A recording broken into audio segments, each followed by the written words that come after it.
For anyone who knows me or has been doing any projects with me recently, you know how obsessed I am with using ChatGPT, particularly for brainstorming different ideas.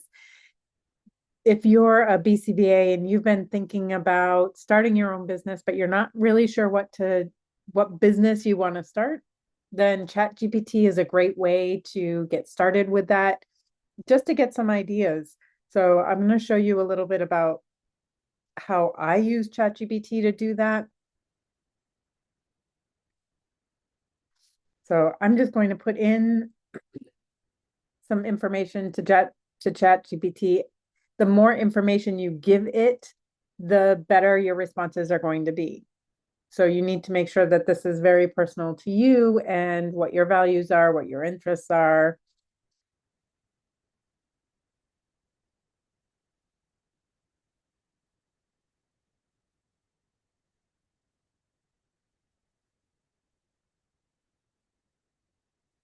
So I'm going to just start with that. Normally, I would give it a whole lot more information, but just so you can see why, it's already asking me for more ideas.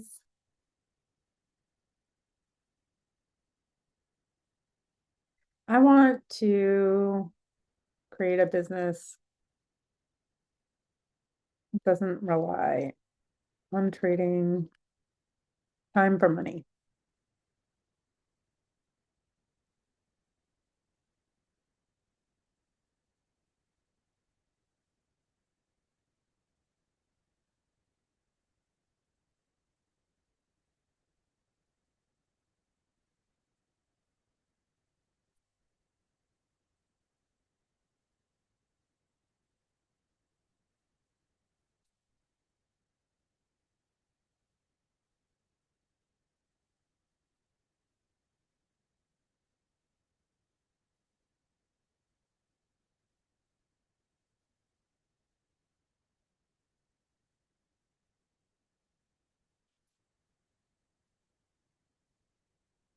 So you just need to give it some context, some information about what you really like, what you're passionate about. If you're wanting to do consultation, you certainly can, and you just need to put that into your prompt. I chose for this example, that I want to create a business that doesn't rely on trading time for money. I am all about earning money while I'm on vacation or while I'm sleeping, and not necessarily being tied to scheduled appointments. I have plenty of scheduled appointments on my calendar, but they're not something that I'm tied to for my income. If that makes sense. I do the occasional consultation for an hourly rate. So I'm fine with doing that. But the bulk of my revenue comes from the sale of products and services that I don't have to deliver on a fixed time schedule. It's all on demand.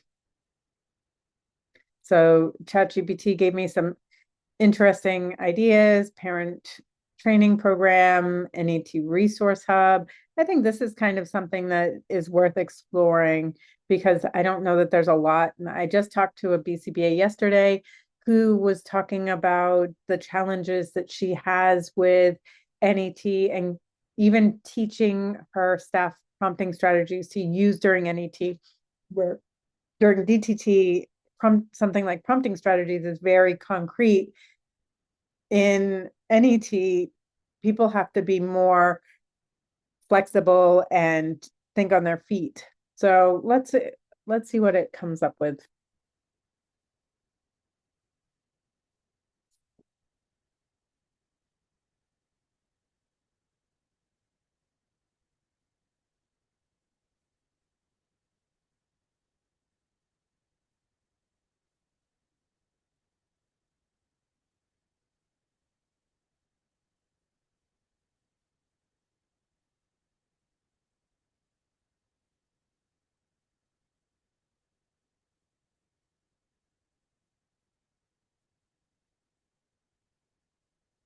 So I like different activity guides.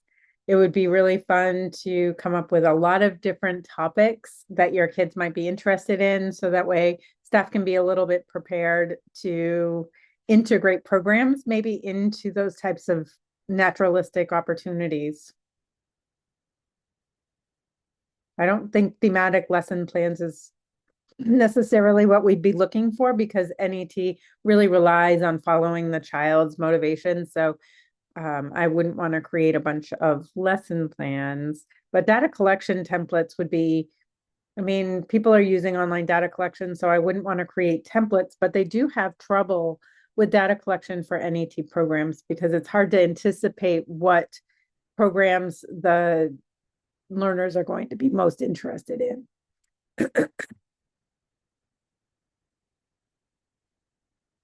Definitely some video training and demonstrations. If I had access to a child who could act as a client, that would be ideal. So if I was a parent and I could demonstrate different NET strategies, that would be fun.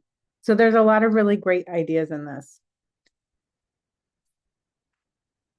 So let's go back to some of the others. I like to give ChatGPT some feedback just so that it knows how the responses are. So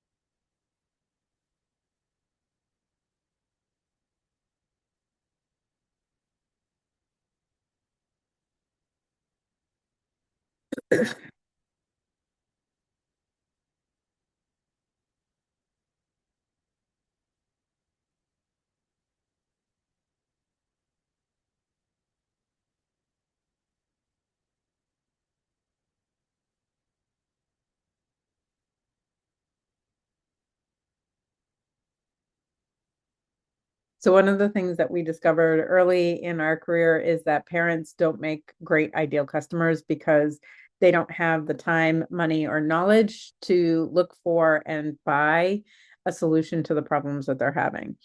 So any type of parent training program should probably be marketed to BCBAs, unless you have access to a large number of parents and have strategies that will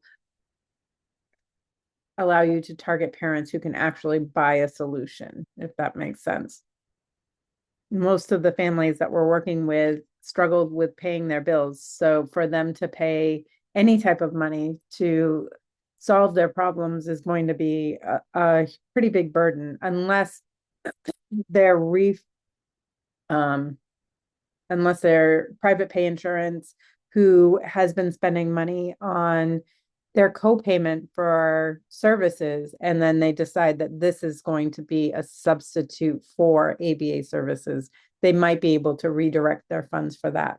But in general, it's really hard to target parents. I know because we tried to do it. But you could create, and this is one of the things that we actually have available, is a parent training curriculum. We have an online version of our parent training curriculum that BCBAs can buy and share with parents during their parent training. So that's kind of our membership model for that. And we also have it as a standalone paperback curriculum.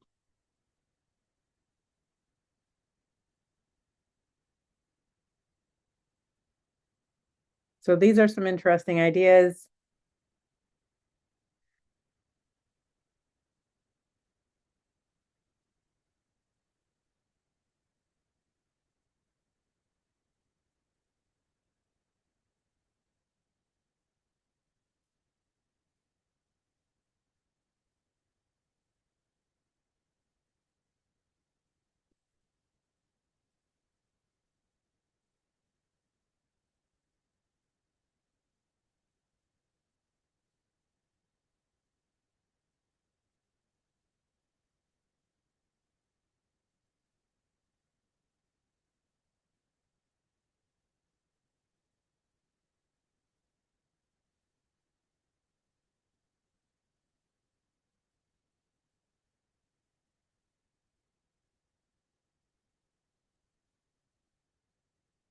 So I'm curious what it will come up with.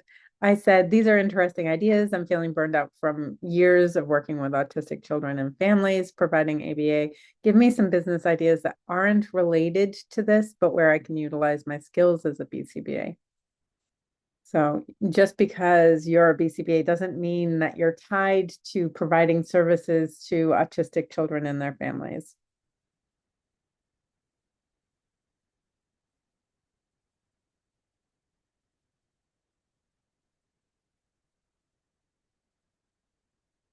If you had skills in OBM, this is something that you could go into. It definitely is a little bit challenging in that OBM is not widely recognized in the business community. So it's very hard to market OBM services to businesses. One of the things that you could do is create a training or maybe a training package or some sort of resource for businesses for them to create a parent-friendly workplace or for them to hire autistic adults or for them to offer support to parents of children with disabilities. There's a lot of ways that you could go with that to market to businesses.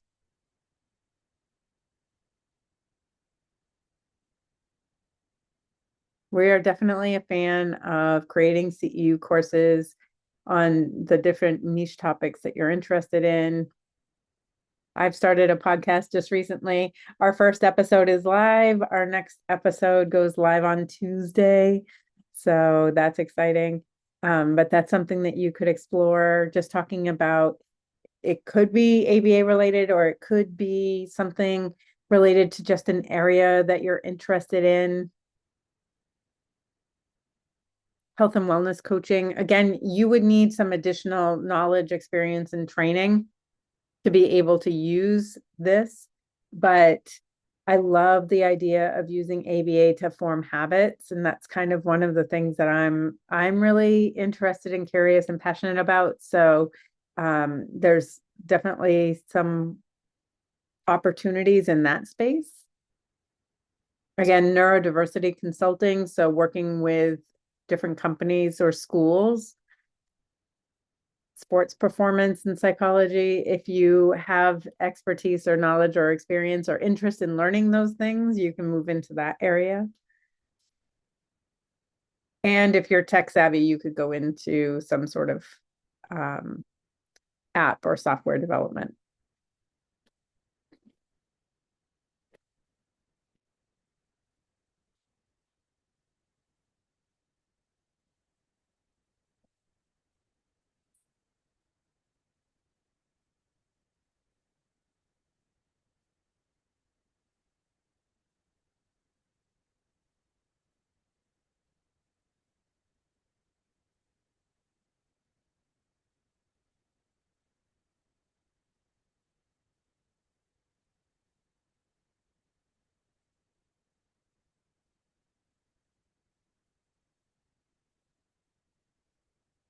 So one of the things when I first started my business and I was working full-time in ABA, I got really burned out at first because I was working full-time in ABA and my business was all about ABA. So I felt like I was on ABA all of the time.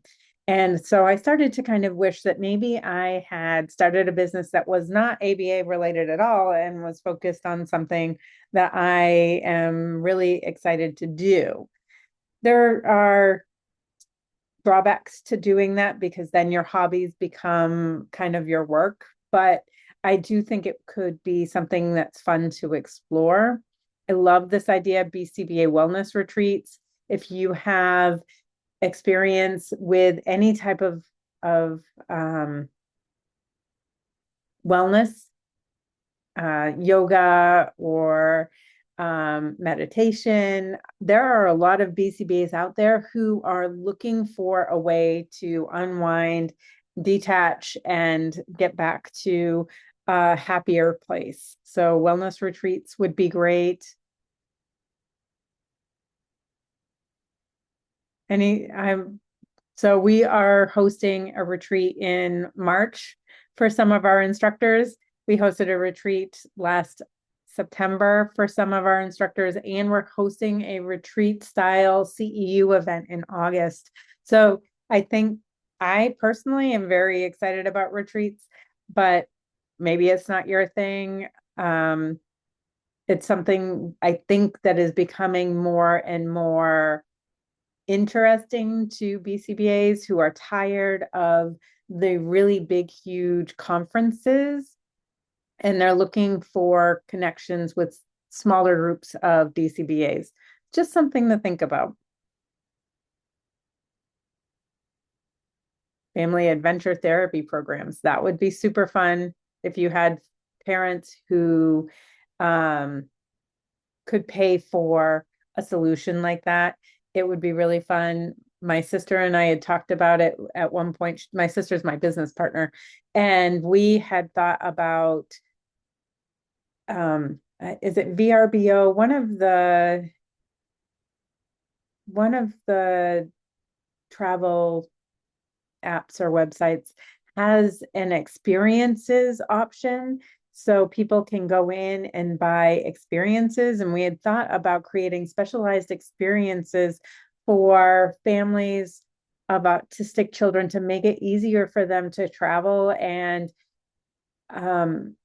go on vacation, do different things. So we had at one point considered even buying property where we could rent houses that were safe for autistic children to be in, that where things are really durable and there are not a lot of sharp corners and the knives are safely put away, and where there is already a safe space.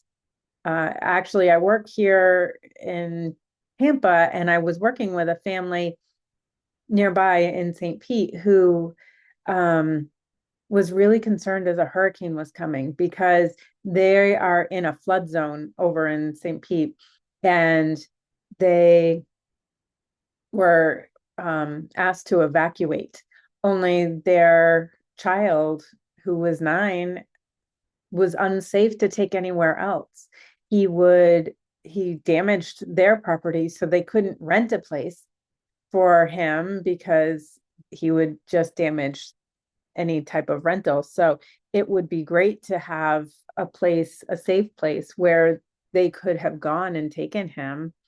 But then to also create it as a vacation destination where there might be lots of fun activities for autistic children.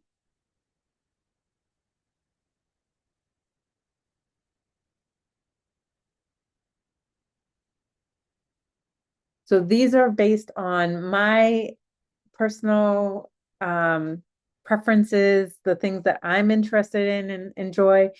When you enter this stuff into ChatGPT, make sure that you're putting in the things that you're interested in. They don't have to be the same things I'm interested in. And ChatGPT will give you a lot of really fun ideas that you can use to turn into a business. And you can test out the waters, create a few things, and see if it feels like something that you want to continue doing. I hope this has been helpful for you, and I'll see you in the comments.